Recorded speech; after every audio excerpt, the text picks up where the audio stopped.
Welcome to Green Building Matters, the podcast that matters for green building professionals. Learn insight in green buildings as we interview today's experts in LEED and WELL. We'll learn from their career paths, war stories, and all things green, because green building matters. And now our host, and yes, he has every LEED and WELL credential. Here's Charlie Cicchetti. Be sure to check out the Green Building Matters community, where you can have unlimited exam prep for any of the professional credential exams you're tackling next, as well as putting your continuing education on autopilot, saving time with GBS reporting your hours on your behalf. Check it out, gbes.com/join. Now, enjoy this episode of the Green Building Matters podcast.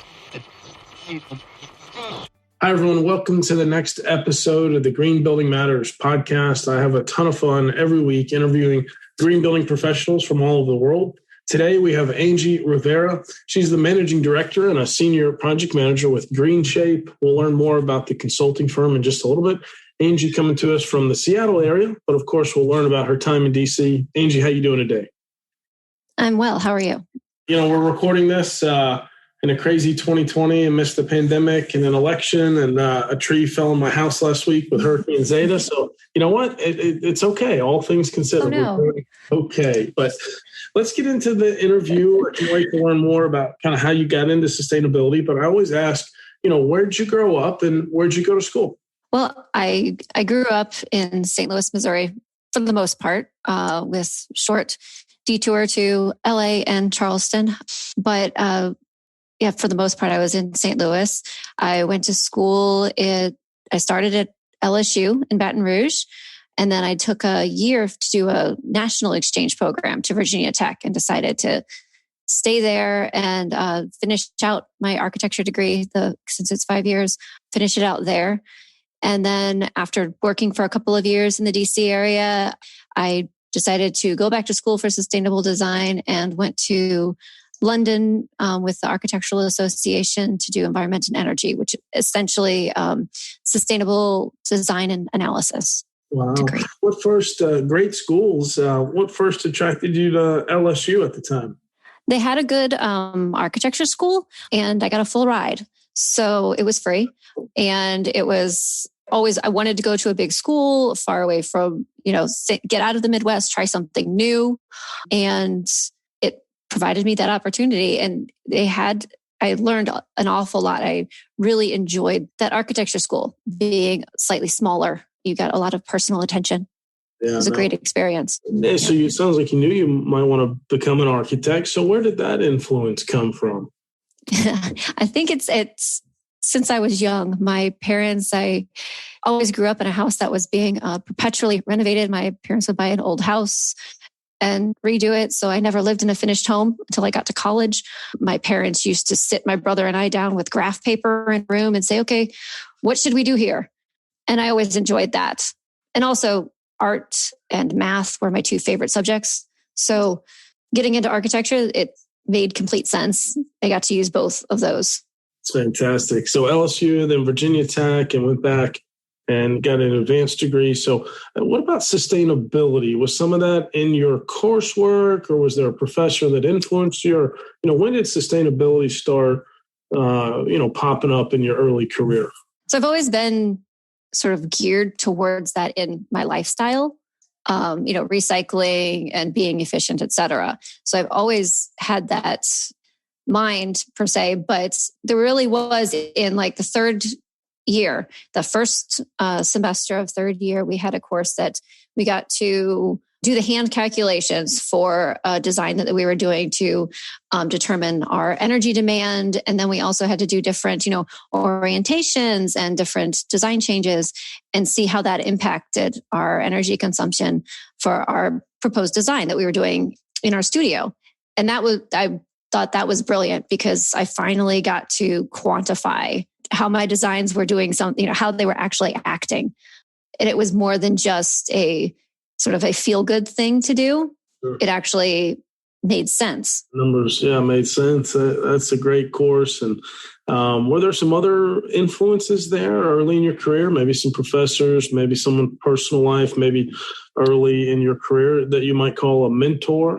I've been incredibly lucky throughout my career. I think almost every single job I've had someone who was ready to teach. And, I was always open to absorbing that knowledge. But two, Sharif Elfar at Torty Gallis, that was straight out of college. He always explained everything to me, why he was changing the details I did, and valued my opinion too, asked for my opinion at meetings, encouraged me to get my LEED AP, back in 2003. So he always encouraged me. But then also, like my other one is Phil Garlick. When I worked in the UK for Scott Wilson, I got to help him build our sustainable construction team from 3 people to 12 people over about 2 years. And just his approach to managing a team, to how he dealt with, tricky situations on projects or even internal politics and things. He always took the high road. He always knew how to word things respectfully, which I think is missing quite often today. You can be forceful, but be respectful at the same time. And he really had that. And he taught me a lot. I really enjoyed that. Wow, those are great mentors. And I love not just the integrity there, Angie, but encouragement. I would wholeheartedly agree. I think a great mentor is always encouraging. So let's connect some of the dots on the career timeline. So you were over in the UK. Tell us about some of that time, with AECOM and URS. And then I guess they maybe brought you back to the States, to DC. So tell us about some of the work you were doing in the UK and then the transition back to the US. Yeah, so it was actually completely independent. Ironically enough, I started working, I got the job with Scott Wilson in the UK, and I was a BREEAM assessor or BREEAM consultant. So BREEAM is the sort of forerunner to LEED. It was the precursor to LEED. And they were kind of ahead from the States as far as implementing a certification tool in their local authorities. And then they also redid their Part L, which is our ASHRAE equivalent. So that was with Scott Wilson. But then I moved back to the US and independently got a job from URS. And then URS, about 8 months later, purchased Scott Wilson. That's funny. So I was now part of my old team again, somewhat, and got to work with them again. But yeah, so that was Scott Wilson. And then I worked with URS, and then URS was purchased by AECOM a few years later. Well, thanks for connecting those dots. Those that don't know, tell us some more about, AECOM and working at a really large firm. What was that like? With every size, there's positives and negatives. I think I kind of got the best of both worlds in that I had the resources of a large global company. If we needed an expert, it was there. Like I could find that person. I could search for that person. I could find them anywhere in the world. And that was amazing. And we got to work on some very large projects that don't always come to smaller firms. But then I was also part of, I had my team, which was part of the architecture team in a somewhat smaller office. It was about 100 people. So my world wasn't overly corporate all the time, which was nice. Didn't always feel, just like a number, which can be intimidating in a large company like that. Yeah, no, absolutely. I've worked with a pretty large, then a medium and small, and now my own small business is entrepreneurship. And I want to talk about that with you in a minute. But tell us about Washington, D.C. I mean, the U.S. Green Building Council is based there. I believe on your LinkedIn bio, you were pretty active with the National Capital Region and probably also the National USGBC. So it's probably the right place to be connected with all the LEED movement, huh? Oh, definitely. I mean, our office was 2 blocks from the headquarters, which was very convenient. It was easy to go in for a meeting or whatever as needed. And really getting to know people at USGBC was sort of invaluable to both implementing on projects and just, career-wise, and so rewarding doing the NCR community board, being able to really sort of wholeheartedly get involved in my local sustainability movement. I hadn't had that so much before in the UK. So that was a new experience and it was really, yes, beneficial. And to all the listeners, it's just so important to get involved with your local chapter. All right, so now tell us a little more about GreenShape and DC, and I believe a recent relocation to Seattle. So tell us about your company here. Sure. Yeah. So GreenShape, we're a woman-owned. Iris Amter started the company back in 2004. It was one of the first niche sustainability consultancy firms in the DC area. Did the first platinum project in DC, the first platinum schools project globally. Sort of a lot of firsts involved, and she was very integral in the early on sustainability movement in DC, even at one point sort of sharing an office with USGBC before it was really big. So I've worked with Iris. Funnily enough, she was actually a subcontractor for me when I worked with URS and AECOM. And so I worked with her. We basically integrated our teams on several larger projects like the Architect of the Capitol, Sustainability Plan. We did MARSOC, sort of a whole new military base with LEED buildings together. And so we worked really well together. And then I joined Iris in 2016. Okay. And what are some of the projects you work on today, you and your team at GreenShape?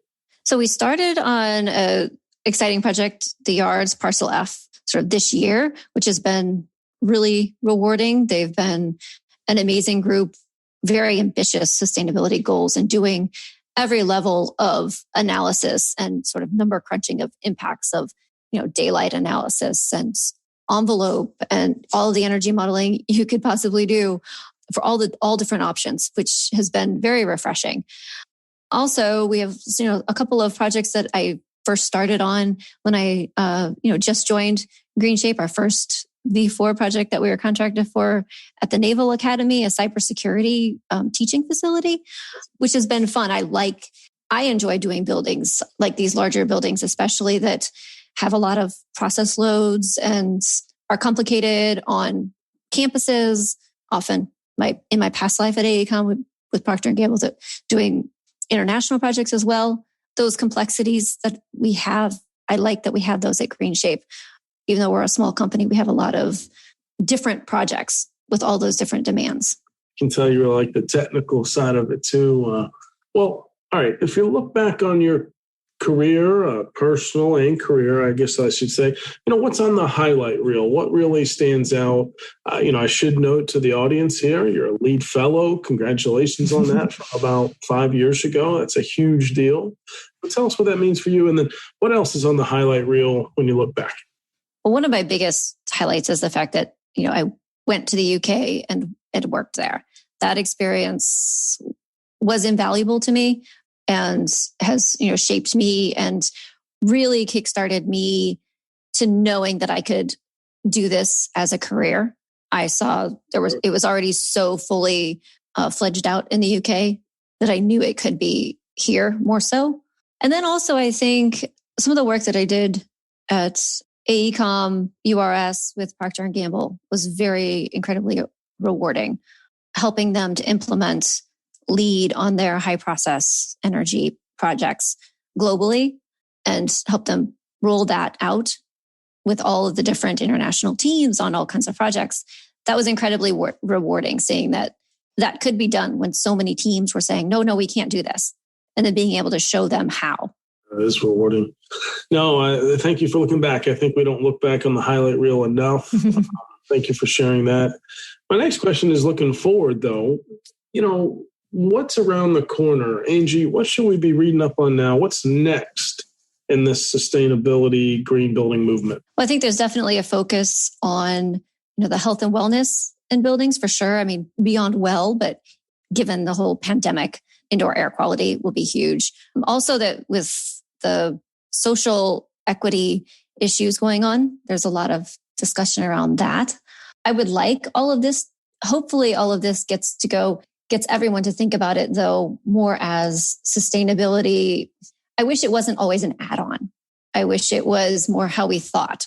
And I hope that we can get to see it as a way of thinking that helps us. It helps include everybody. It helps us stay healthy rather than a hindrance. It's always been a sort of an uphill battle trying to convince everybody to do everything good for the environment. But maybe now it can be more of a I guess, good for all. My innate positive thinking. I would like to see that happen. No, you're right. It just needs to be a lot more commonplace. I mean, you're in the green building movement. I am too, but there's so many others that you're right. It doesn't need to be that big choice. It's just understood. No, thank you for that. Let's talk a little more about you. What do you think is your specialty or gift? Yeah, I think it's a positive outlook, not just on, life, I think, but in others, finding always thinking the best of others and always trying to show that front and show and encourage that from others. I think that everyone honestly wants to do what is right and what is good. Their right may not be yours, but I think we can all have a conversation around things. I think sometimes that's missing. Looking for the best in others and kind of defaulting to, hey, I bet that person I don't know is a really good person. So I love it. I love the positivity so far here in our interview. Thank you. It's encouraging me. Angie, do you, well, actually, let's go there for a minute. I mean, you've mentioned, some things that aren't going on in society. I mean, we've got the healthy building movement, but there's the social side of ESG. Is that an area that you think, the green building movement is able to help even beyond like affordable housing? So is there anything else on the social side that maybe someone listening is newer to, well, where does that fit into the green building movement? I don't know. Could you speak to that for a minute?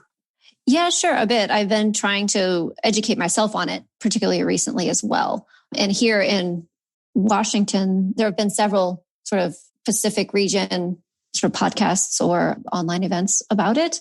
And basically encouraging try, like right now we have the whole get out to vote initiative, but it's also trying to get people to participate in, we always have those community meetings. We have the planning initiatives, but then an entire voice is not being heard because either they're not active or they think they're not invited.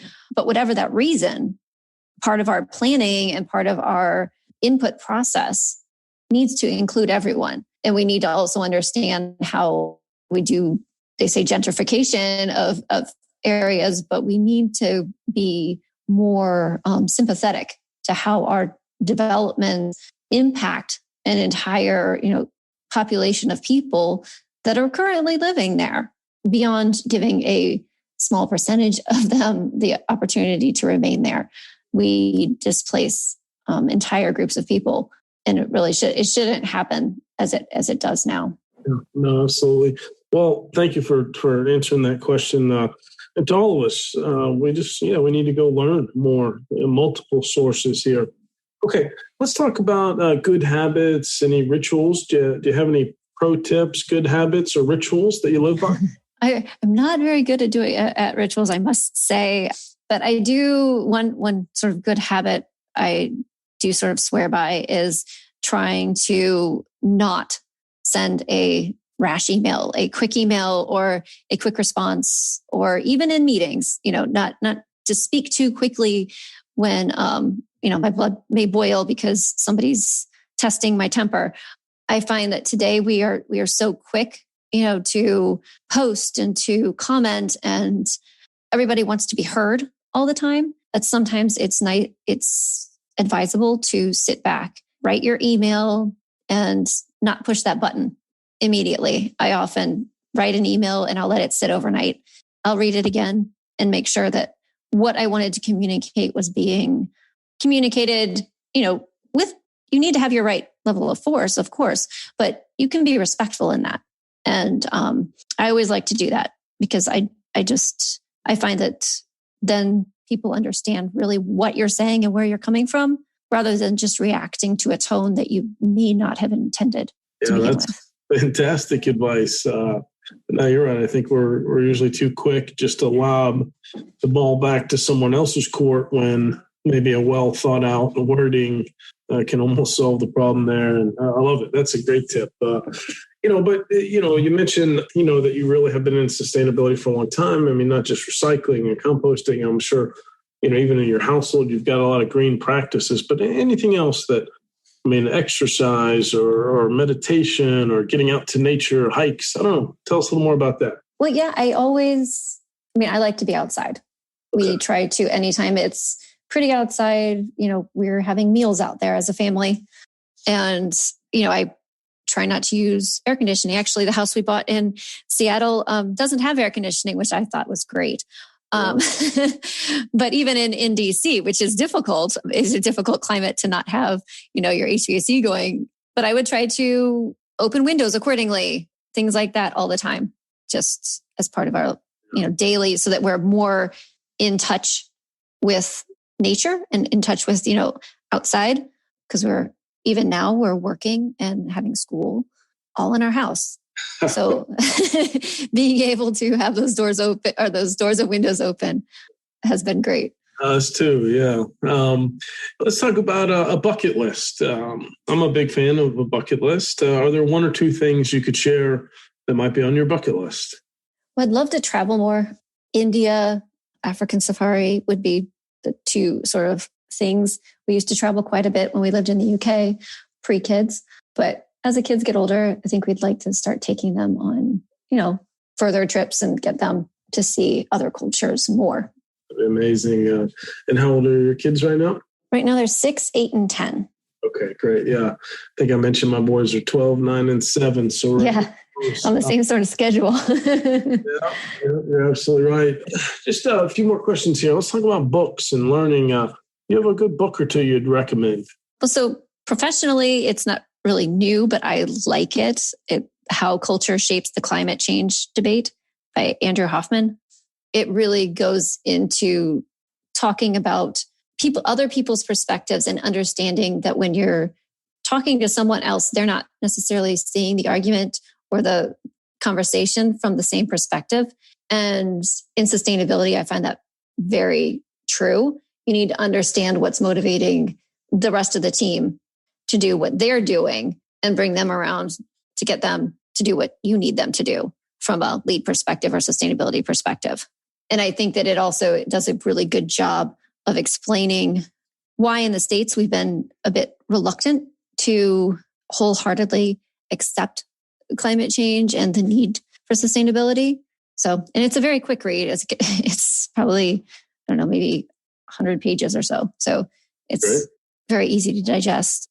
I guess, yeah, personally, I read The Last Neanderthal recently, and I enjoyed that. That was just a fun read, but I liked it because it had two stories, one of female Neanderthal and then the other of a female paleontologist doing a dig of that Neanderthal. And it brought in the science, which I liked to see our understanding of Neanderthals more as people in a society than just a sort of, caveman that a lot of people have an opinion, that they understand. That was like a lot of fun. I'll have to check that out. What we'll do is we'll put links to the podcast show notes to these books. Angie, thank you for the recommendations. Well, just a couple more questions as we start to come to a close. To those listening, some have been doing this a long time. Some are a little newer to the green building movement. What advice do you wish you'd received earlier in your career? I think just go for it. Don't hesitate, especially, for women. I think men are given that advice quite a lot, but women, we're, trained, are told, we have to be nicer. I think that goes a long way, but you still have to go for it. So just go for it. I love it. and then maybe just building on that, though, just any words of encouragement to anyone that right now, though, they're just now getting involved. What else should they know about the green building, now the healthy building movement? What else would you tell them as we wrap up? I think now that it's so established and there's so many directions you can go, find what, you're passionate about, what specifically about sustainability you love or you want to cultivate change, and do that, because there is somewhere that you can do that specific thing. Don't just settle for doing it generally or, something that you're not passionate about. Absolutely. Well, I know it's been a big change, DC, now Washington State and Seattle. Maybe that's just one final follow-up here, though, as we do finish up is, is sustainability, is it easier to have the conversation in these two markets versus some others? I'm curious, I know there's a lot of green buildings where you're at now in Seattle, but maybe what's changing as you pick up some more projects out there? Yeah, well, I literally arrived here July 28th. So I haven't been here that long to totally understand the market out here. But even I do have to say, the people are very, very, they value nature. Everyone, I don't have to explain what sustainability consultant is quite as often, because that's usually, that happens quite frequently in DC. So I think just as a lifestyle and just a general understanding, it is definitely more prevalent here. Easier to have the conversation, ton of encouragement, ton of positivity on the podcast today. And, to everyone, I just want to make sure you connect with Angi, check out her website, her LinkedIn profile. But everyone, this has been Angi Rivera, LEED Fellow, Managing Director, and Senior Project Manager at GreenShape. Angi, thanks so much. All right. Thanks a lot, Charlie. I just want to say thank you to our loyal listeners. We actually are celebrating over 1 year here on the Green Building Matters podcast. Me and the entire team were stoked and just so glad you continue to listen every Wednesday morning to a new interview with a green building professional here in this industry, or just some pro tips that we want to make sure that you are getting straight from us, straight to you. Thank you for listening to this episode of the Green Building Matters podcast. At gbes.com, our mission is to advance the green building movement through best-in-class education and encouragement. Remember, you can go to gbes.com/podcast for any notes and links that we mentioned in today's episode. And you can actually see the other episodes that have already been recorded with our amazing guests. Please tell your friends about this podcast. Tell your colleagues. And if you really enjoyed it, leave a positive review on iTunes. Thank you so much, and we'll see you on next week's episode.